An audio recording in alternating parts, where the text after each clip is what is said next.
thank you so much for having me here today. And that's just what I'd love to talk about because of the close relationship between between tutoring and the adult-student relationship that tutoring can develop. I'm excited to share with you what we've been learning about tutoring. Next. As we all know, the pandemic, next slide, please. As we all know, the pandemic has impacted students and has had a particularly severe impact on low-income students and students of color. Though this data is a bit old, as you can see in the graph, schools with the majority of white students, the blue dots, lost ground during the pandemic, with students learning only about 90% as much as students did in previous years in reading and 60% in math. But for those in schools serving a majority of students of color, the learning reductions were far worse.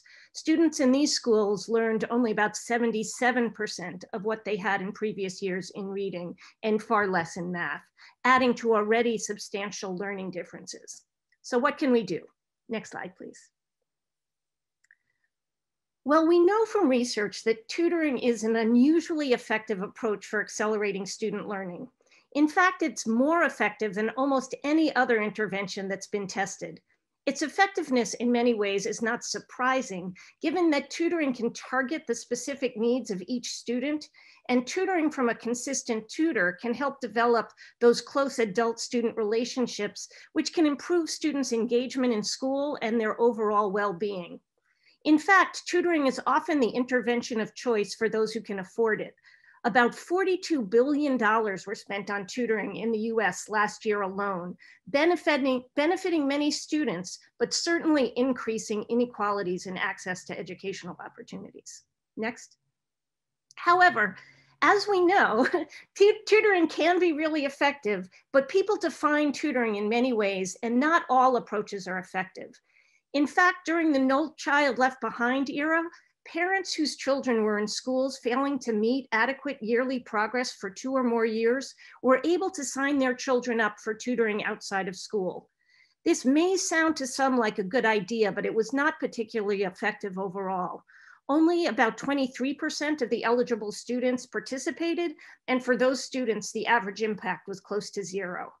However, tutoring demonstrated some positive outcomes even during the NCLB times, and those effects tended to be in places with minimum dosage requirements, more structured tutoring sessions, and stronger coordination with schools. Not all tutoring is effective, but evidence does point to several critical elements for effective tutoring, what we're calling high impact tutoring. Next, please. There's an impressively large body of evidence that supports the effectiveness of specific models of tutoring, and AJ will talk about some of that today. From these models that are effective, we can see common elements for high impact. Based on the research and many conversations with educators and other leaders in the field, we've synthesized these critical elements into a framework for high impact tutoring. In particular, 7 elements are critical, which you can see here. The first 3 are foundational elements of equity, safety, and cohesion, and they support 4 model-specific elements related to the tutor, to instruction, to learning integration, and to data use. And I just want to go over these a little bit with a little bit of detail. Next slide. 3 elements are essential to the foundation for any high-impact tutoring program. First, the program must be grounded in equity. This means ensuring students who need it the most have access to it, and it means that tutors lead sessions with equity at the center of their instruction. In addition, high-impact tutoring programs ensure the safety of students, and all their elements and leaderships work together to create a cohesive, well-run program. Equity, safety, and cohesion are fundamental to strong programs. Now let's turn to model-specific elements. The first one, which you can see on the slide, is the tutor. A wide range of people can become high-impact tutors. While teachers have proven to be particularly effective tutors, paraprofessionals and others can also be really effective tutors. Good programs place a high priority on developing a strong tutor-student relationship, which requires having a consistent tutor who not only has command of the appropriate content knowledge, but just as importantly, is skilled at engaging students and developing positive relationships. Effective programs provide oversight and coaching for tutors so that they can know how their tutors are doing and support their tutors to improve. The second model-specific element is instruction. High-impact tutoring requires special attention to both the amount of instruction and the instructional materials used. Students need to see their tutors at least 3 times per week for at least a semester, and better yet, a full school year. Instructional minutes per session can vary by grade and level and still be effective. Often, programs for younger students are about 30 minutes, but for older students can benefit from somewhat longer sessions of 45 minutes to an hour. The quality of instruction is, of course, also important, not just the quantity. Certified and experienced teachers can often provide high quality instruction without additional supports, but most tutors need quality instructional materials. In the best case scenario, the school is already using high quality materials that the tutors can use and build off of. However, if the school's curricular materials are not particularly strong, or the school doesn't have time to fully engage with tutors, a high impact tutoring program will supplement the classroom materials with other high quality materials that are aligned to state standards. The third model specific element, they're just 4, of high impact tutoring is integration. How a program is integrated into a student's existing learning can also drive impact. Programs that are embedded in the school day or are directly before or after school are particularly effective. Primarily, this integration with schools is important because these programs have higher attendance. And importantly for equity, they're able to reach the students who need tutoring the most. Embedding tutoring in the school day also gives tutors and teachers opportunities to share information, and students are more likely to see their tutors as part of the larger school experience. So embedding really in the school has multiple benefits. The fourth and last model-specific element of high-impact tutoring is data.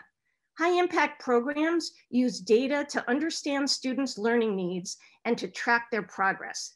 These data can come from the school or from the teacher, or the program can do their own formative assessments to track progress and design tutoring sessions to meet the needs of individual students. But one of the benefits of tutoring is that you really can target the needs of students. And so you need this kind of data to be able to identify what those are.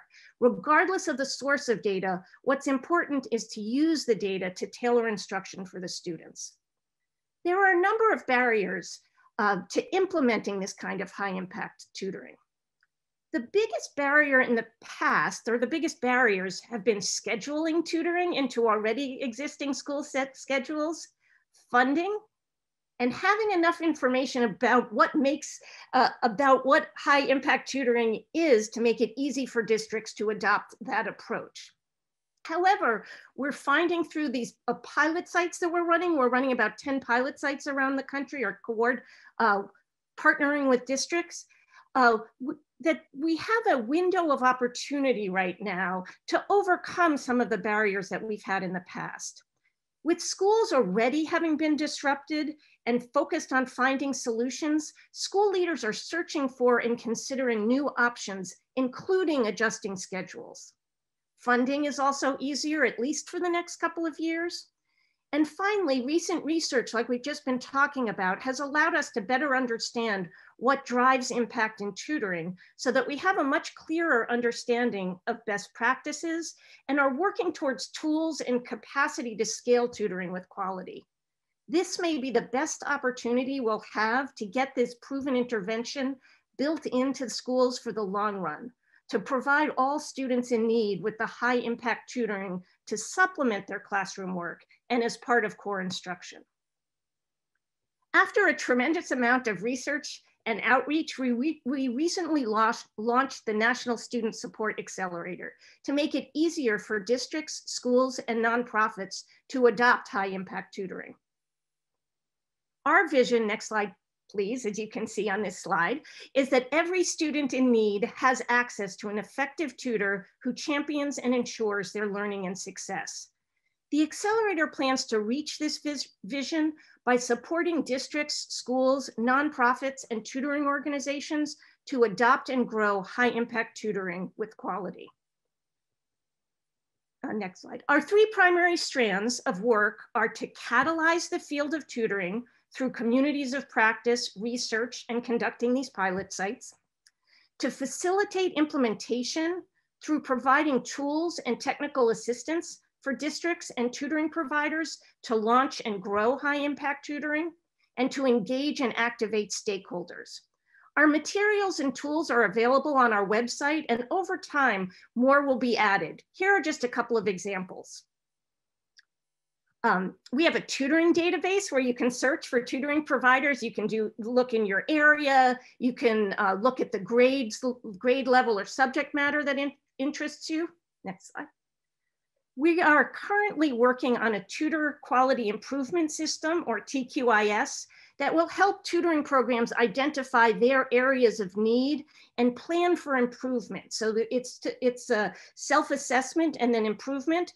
And we will also do direct assessments to create ratings of tutoring organizations that you'll be able to search in that database that we just looked at above. Next. We also have a toolkit for tutoring providers with tools aligned to the 7 elements of high-impact tutoring. If you go to the next page, you can just see an example. So here's one under tutors. So you can see the 7 elements here in our tool appendix.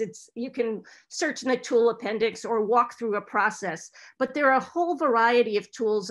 Examples are tutor job description guidance, tutor selection strategy, among many others. Overall, our goal is to synthesize the knowledge from communities of practice and experiences in schools, as well as the knowledge from the kind of more formal research that's been done on some of the tutoring programs around the country, to create tools and then to also help design technical assistance so that the tutoring that we provide during this time of need and opportunity is high impact tutoring and has the best chance of helping students re-engage in school, learn, and to thrive. Thank you so much for the opportunity to share what we've learned about high impact tutoring and about the National Student Support Accelerator, and I look forward to the discussion.